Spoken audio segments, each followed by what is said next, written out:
Tidak ada yang bisa menyelamatkan ayahnya. Dokter sudah menyatakan kemungkinan hampir nol, dan semua orang di rumah itu mulai berbicara seperti menghitung waktu yang tersisa. Langit di atas villa keluarga terasa berat, awan menekan cahaya yang masuk lewat kaca besar seolah menahan napas. Di kamar utama, aroma antiseptik menggantung, suara mesin monitor berdetak pelan seperti jarum jam yang berdetak menunggu keputusan. Maya duduk di tepi ranjang, jemarinya dingin saat menyentuh kulit ayahnya yang lemah, rasanya seperti memegang sisa dunia yang rapuh. Di ruangan lain, suara sepatu kulit, bisik tentang saham, dan aroma kopi pahit bercampur dengan debu dokulen. Ketika seorang pria kebun sederhana melangkah ke ambang pintu dengan bau tanah dan daun masih menempel di lengan bajunya, semua tawa itu terhenti. "Boleh saya coba?" katanya pelan. Mereka tertawa, lalu menahan napas. Karena apa yang terjadi setelah itu akan mengubah urutan pernafasan mereka selamanya. Siapa yang akan percaya bahwa ramuan tua, gula hangat, tangan kasar, dan doa yang tak terucap bisa menyalakan kembali kata yang hilang dari mulut seorang yang paling berkuasa di kota ini? Rumah itu megah tetapi berbau lega yang aneh, campuran linen bersih, kayu tua, dan aroma taman yang menempel di pakaian pembantu. Ruang tamu lapang, cahaya matahari sore menembus gorden tipis, memantul pada meja marmer yang dingin. Di kursi empuk, Lina, istri almarhum masa depan perusahaan, menatap kosong pada layar ponsel yang menampilkan grafik saham. Raka, saudara sulung, dengan suara tenang namun tajam, membahas pembagian saham, sementara Ibu Ratna dari Dewan Direksi mengatur ulang agenda seperti sedang rapat kerja. Di balik tirai, suara mesin rumah sakit portabel berdengung, napas yang terengah terdengar seperti angin di lorong kosong. Maya merasakan getaran jantungnya seperti gelombang kecil di dada, napasnya asin oleh air mata yang ditahan. Dokter Santoso datang dari rumah sakit, pakaian putihnya memancarkan wangi antiseptik yang sama, matanya menahan kekakuan profesional. Dokter Elena yang datang dari luar negeri membawa laporan tebal, kertas yang berisik seperti lembaran kehidupan yang siap diarsipkan. Mereka berbicara tentang kemungkinan, tentang statistik, tentang prosedur yang bisa memperpanjang waktu, bukan menghadirkan pulih. "Kita harus bicara tentang perusahaan," kata Pak Hendra dengan nada dingin. Suasana bergeser dari duka menjadi negosiasi.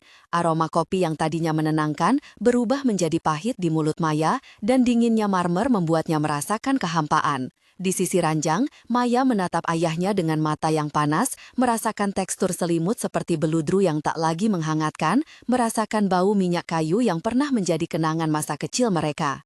Ia menolak menyerah pada perhitungan itu, meski dunia tampak menutup pintunya. Maya berdiri di samping ranjang sambil menahan amarah yang berubah menjadi keputusan. Dalam suara yang bergetar namun tegas, ia berkata pada Dokter Santoso, "Apa masih ada jalan lain yang belum dicoba?" Dokter Santoso menghela napas panjang, suara mesin monitor mengisi jeda.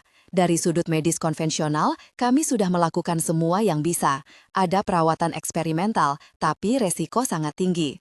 Maya menatap ayahnya, yang pernah menggendongnya di taman rumah saat ia kecil, yang pernah mengajarinya nama-nama pohon dan memberi hadiah kecil dari kebun. Ia ingat suara tawa ayah di ruang makan, rasa sup hangat yang selalu menghadirkan kenyamanan. Rasa tangan ayah yang kasar saat membelai rambutnya. Di hatinya tumbuh sebuah tekad yang membandel. "Kalau begitu, saya butuh waktu untuk mencoba sesuatu yang berbeda," katanya kepada keluarga. Suara diskusi berubah jadi debat terbuka. Suara bertambah keras, cermin karakter asli keluarga mulai terlihat. Di antara nama-nama yang bersuara, hadir Siti, perawat yang selalu lembut, menepuk punggung Maya sambil melirik jam di dinding, dan mengingatkan akan ritual sederhana yang selama ini terlupakan. Disinilah muncul ketegangan sosial, kekayaan yang memutuskan kemungkinan, dan pengetahuan kecil yang dianggap remeh latar belakang Maya. Maya memperjelas mengapa ia menolak menyerah begitu saja. Sejak kecil ia tumbuh di taman rumah yang luas, anak yang sering mengikuti ayahnya, memeriksa pohon mangga dan menanam biji. Masa kecilnya penuh dengan sentuhan tanah, bau manis dari buah matang, dan petua sederhana. Ia belajar membaca di bawah pohon kersen, merasakan kulit buku yang hangat, mendengar dengung lebah ketika musim bunga. Masa remaja membawanya ke sekolah internasional, di mana ia belajar tentang bisnis dan tata kelola. Namun ia tetap pulang setiap akhir pekan untuk merawat kebun kecil dan mendengarkan cerita neneknya tentang ramuan keluarga. Masa dewasa mempertemukannya dengan peran sebagai pewaris tak terduga, pelatihan manajemen, pertemuan dewan yang sering dingin, dan keputusan yang harus dibuat dari balik meja marmar. Semua itu membuatnya piawai berargumentasi di ruang rapat, namun juga menguatkan rasa hormatnya terhadap tradisi kecil yang diwariskan. Hari ini, kembali di samping ranjang ayahnya, ia menggabungkan kedua dunia itu, pengetahuan modern dan ingatan tentang ramuan yang pernah menyembuhkan luka kecil dengan balsam herbal. Hubungan ini bukan kebetulan. Ia pernah menyaksikan tukang kebun lama membawa bekas ramuan yang membuat luka kambuh sembuh lebih cepat. Koneksi itu mendorongnya untuk bertanya, apakah ada jalan lain yang belum dicoba. Dalam benaknya, campuran masa lalu dan keterampilan modern membentuk strategi yang tidak konvensional namun berakar. Saat Adi, pria pembuat taman yang telah lama bekerja di properti keluarga, melangkah ke ruang itu, bau tanah basah, daun yang pecah di jari, dan aroma herbal yang samar mengikuti tubuhnya. Matanya tenang, tangan kasar memberi kesan pengalaman. Ia menaruh sebuah kantong kain yang berbau keringat jerami dan ramuan kering. Suara kancing bajunya berdesir. Ia menyapa dengan suara rendah. Saya bawa sesuatu yang mungkin bisa dicoba. Maya merasakan liukan harap yang tak terucap. Di ruangan yang semula penuh bisik, tiba-tiba muncul suara langkah yang lain, bau kopi yang tumpah, denting cangkir yang hampir pecah karena ketegangan. Reaksi awal beragam, tawa dingin, cemoohan ringan dari Ibu Ratna, tatapan sinis dari Raka, namun juga tatapan penasaran dari Lina yang menitikkan air mata. Adi membuka kantong itu dan mengeluarkan ramuan harum yang mengingatkan pada embun pagi, bau tanah setelah hujan, dan getah kayu manis yang samar. Itu bukan obat pabrik, melainkan resep yang disimpan di kepala neneknya yang pernah jadi tabib desa. Sentuhan Adi pada botol kaca terasa hangat karena tangannya yang kasar sering berkubang tanah. Dan ketika ia menawarkan sedikit cairan pada bibir ayah Maya, ruangan terdiam. Saat cairan itu menyentuh bibir yang hampir tak bergerak, satu helai napas seperti dipanggil kembali. Namun keganjilan segera mulai menggeliat. Apakah ini mujizat atau kebetulan yang disamarkan oleh harapan? Konfrontasi publik di ruang keluarga berubah menjadi adegan percakapan panjang yang menegangkan dan berlapis perasaan. Dialog ini berlangsung dengan intensitas yang lambat dan syarat emosi, suara-suara yang saling memotong namun penuh arti. Maya, tolong beri kami waktu untuk mencoba. Raka, kita tidak bisa mengambil resiko reputasi perusahaan. Maya, ini tentang nyawa, bukan reputasi. Ibu Ratna, reputasi mempengaruhi banyak orang. Maya, ayah adalah nyawa keluarga kita. Tanpa itu semua tak ada. Dokter Elena, secara ilmiah ini sulit diterima tanpa uji klinis. Adi, saya tidak membawa bukti ilmiah, saya membawa tradisi yang menyelamatkan. Pak Hendra, lagi pula siapa yang membayar bila terjadi komplikasi? Siti, sudah berapa kali kita melihat keluarga ini memilih angka dibanding rasa? Lina, aku hanya ingin ayah hidup kembali. Dr. Santoso, kita harus memantau setiap perubahan. Saya siap mencatat dan bertanggung jawab. Raka, siapa yang akan bertanggung jawab pada investor? Maya, kita akan bertanggung jawab sebagai keluarga jika harus, bukan sebagai perusahaan. Ibu Ratna, baiklah, setidaknya ada prosedur pengawasan medis yang harus dijalankan. Dialog itu berulang, penuh jeda, gerakan tangan, napas yang panjang, suara jam di dinding, dan bau kertas yang terlipat. Di antara kata-kata itu terdengar detak lembut monitor, gemericik AC, bisik doa yang hampir tak terdengar, dan suara daun yang bergesek saat jendela dibuka sedikit. Keputusan akhirnya diberikan dengan syarat pemantauan medis ketat dan persetujuan tertulis, dan dalam udara yang penuh ketidakpastian itu, komentar penonton yang melihat dari luar hati mulai muncul di kolom kecil di layar ponsel. Jika Anda pernah menyaksikan seseorang diremehkan karena statusnya, tuliskan "Aku melihatnya" atau bagikan pengalaman singkat Anda tentang saat seseorang yang sederhana menunjukkan kebaikan yang mengejutkan. Banyak dari kita merasa bingung melihat perbedaan antara apa yang orang pikirkan tentang nilai seseorang dan apa yang sebenarnya mereka bisa berikan. Anda yang menulis cerita akan membantu orang lain merasa tak sendiri. Cerita Anda bisa jadi jembatan bagi orang lain yang sedang mencari harapan. Sekarang mari kita kembali ke kisah Maya, karena apa yang terjadi selanjutnya tidak hanya akan menguji ilmu dan tradisi, tapi juga memberi ruang bagi hubungan yang tak terucap untuk tumbuh. Persiapan pengobatan melibatkan ritual sederhana yang diatur ulang dengan sentuhan medis. Di meja kecil, botol berisi ramuan berembun diletakkan di atas kain putih, aroma mint, kayu manis, tanah basah, dan rempah yang garing minggir bersama. Dr. Santoso menyiapkan alat pengukur, stetoskopnya menempel dingin di dada pasien, dan Siti menepuk punggung Maya dengan kehangatan yang menenangkan. Adi bekerja dengan gerakan ritual yang terukur, mengunyah beberapa daun, menumbuknya halus, mencampur dengan air hangat dan sedikit madu. Suara ulekan ritmis memenuhi ruang, seperti lagu lama yang mengalun rendah. Maya menonton dengan mata yang berkaca-kaca, merasakan tekstur ramuan yang lengket di spatula, aroma yang menusuk ingatan, sensasi hangat di kulit saat ramuan diaplikasikan. Proses itu diawasi secara medis, catatan dicatat, tekanan darah diukur, napas diperhatikan. Ada keheningan yang berat, dan dalam keheningan itu, suara kecil seperti semburan harapan muncul. Teknik percakapan dalam adegan ini fokus pada detail fisik, sentuhan, bau, suara lembar kertas, dan rasa madu yang manis di lidah sebagai simbol perawatan. Momen pertama, ketegangan muncul ketika setelah aplikasi awal, ayah Maya menunjukkan respons yang tidak stabil. Waktu seolah melambat, napasnya berubah, wajahnya berkedut, dan alat monitor menunjukkan fluktuasi tajam. Maya merasakan panas di telapak tangannya, bau antiseptik semakin kuat, dan suara langkah dokter menjadi cepat. Semua orang menahan napas, suara jam terdengar lebih keras dari biasanya, dan rasa logam di mulut membuat beberapa orang menelan takut. Adi berdiri kaku, wajahnya pucat karena kegugupan, namun matanya tidak menyerah.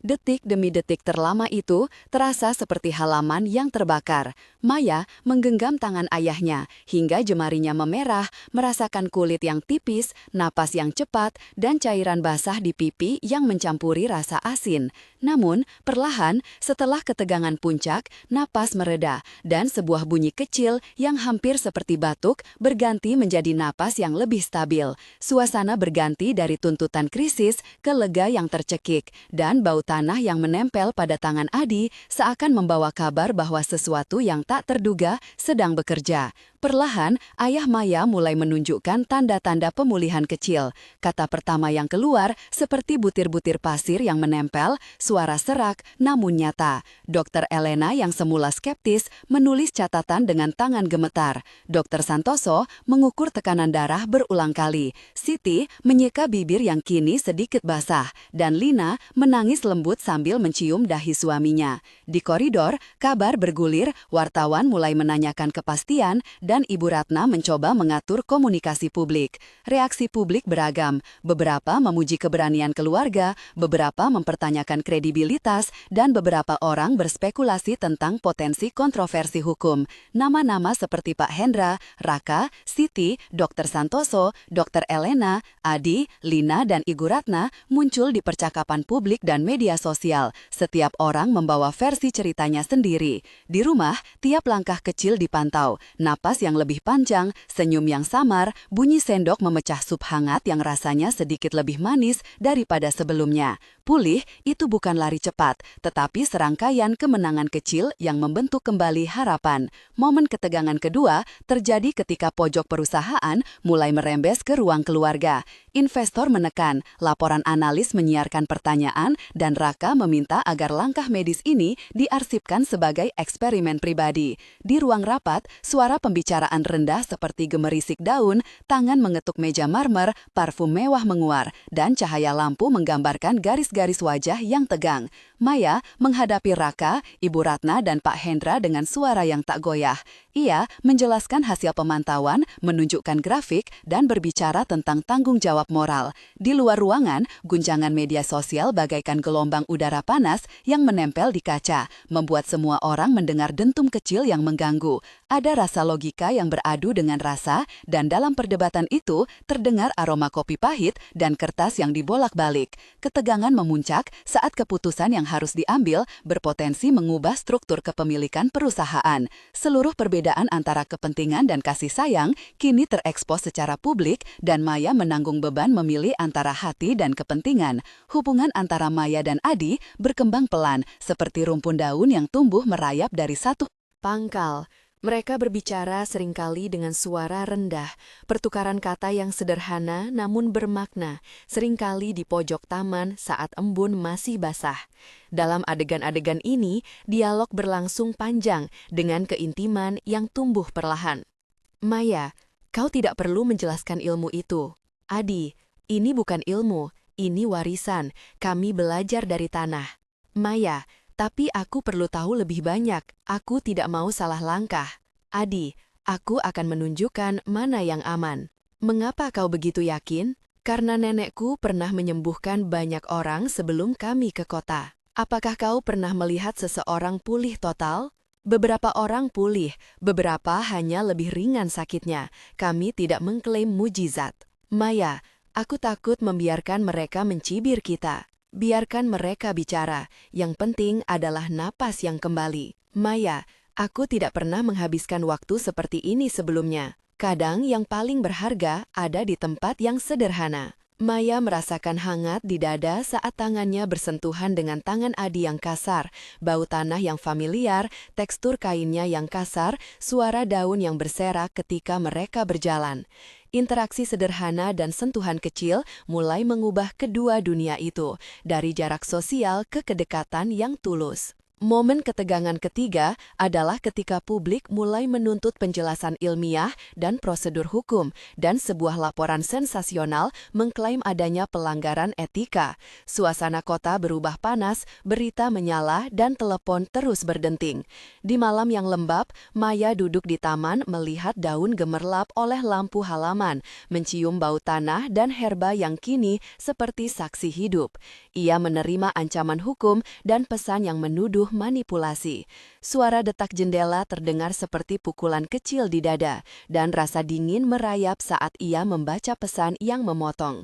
Namun bersama itu, ada barisan dukungan yang muncul dari tetangga kecil, pasien lama yang pernah disembuhkan oleh ramuan serupa yang menulis surat, suara Siti yang berulang kali menyarankan untuk tetap pada catatan medis, dan Dr. Santoso yang memilih untuk berdiri di sisi protokol pengamatan.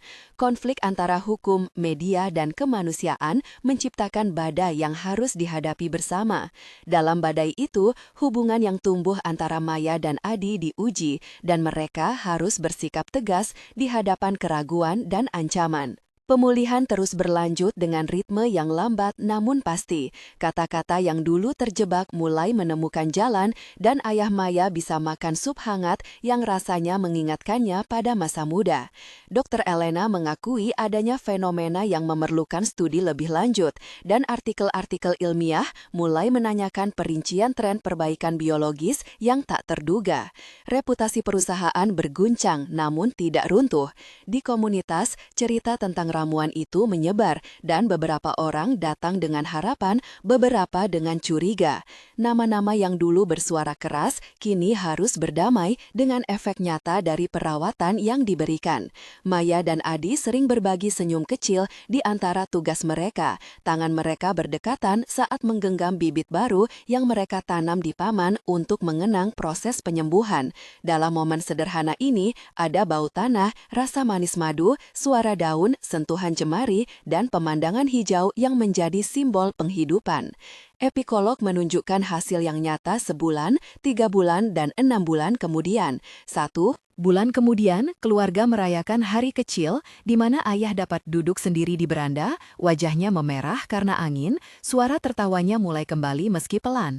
Media lokal menulis artikel hati-hati, dan beberapa tetangga memberi ucapan selamat. Taman di depan rumah menunjukkan tunas baru, aroma segar dan lembab menyelimuti pagi-pagi keluarga. Ketegangan hukum mereda, sementara kelompok komunitas memutuskan untuk mendanai penelitian kecil. 3 bulan kemudian, ayah telah kembali membaca koran pagi, menandai garis bawah pada artikel tentang ekonomi seperti dulu, tangannya yang dulu lemah kini kuat menulis catatan kecil. Perusahaan memperkenalkan kebijakan yang memasukkan kesejahteraan karyawan dalam rapat direksi sesuai permintaan Maya, dan suara derap sepatu di lorong kantor kini diselingi oleh obrolan ringan tentang kesehatan mental. 4 nama baru disebut sebagai saksi perubahan, termasuk Siti yang dipromosikan untuk mengawasi protokol perawatan, dan Pak Hendra yang memimpin program tanggung jawab sosial. 6 bulan kemudian, dampak terasa lebih luas. Klinik komunitas mulai melaporkan peningkatan minat pada terapi integratif, sebuah program penelitian kecil mendapatkan dana dari hibah lokal, dan taman yang dulu sederhana, kini menjadi tempat studi herba dengan papan nama kecil yang menghormati nenek Adi. Ayah Maya berjalan di taman dengan tongkat yang kini hanya sebagai penopang kecil. Wajahnya bingung lalu tersenyum. Maya duduk di bangku, mendengarkan suara dedaunan, merasakan hangat sinar matahari di kulit, mencium aroma ramuan yang kini dibudidayakan secara etis, dan melihat Adi yang menyapa pekerja baru dengan senyum tulus. Kesenjangan sosial masih ada, namun perlahan reputasi kebijakan dan pengetahuan tradisional mendapatkan ruang yang layak. Ada perubahan konkret dalam sikap Dewan Direksi, ada program pelatihan untuk pekerja kebun, dan ada catatan medis yang kini mengakui metode komplementer sebagai bagian dari perawatan pasien yang diawasi. Sebelum penutupan cerita kami mengajak Anda untuk merenungkan hal ini. Terkadang, yang paling berharga bukan yang paling mahal, dan yang paling sederhana memiliki kemampuan untuk mengubah nasib. Jika kisah ini menyentuh Anda, tulislah di komentar apa yang paling membuat Anda tergerak, atau bagikan pengalaman saat Anda melihat kebaikan tak terduga. Jangan lupa untuk bergabung dengan komunitas yang mencari cerita yang menggugah dan bermakna. Terima kasih telah menyaksikan perjalanan ini, dan ingatlah bahwa ketika seseorang memutuskan untuk tidak menyerah, seringkali dunia hanya membutuhkan satu sentuhan tulus untuk kembali bernapas.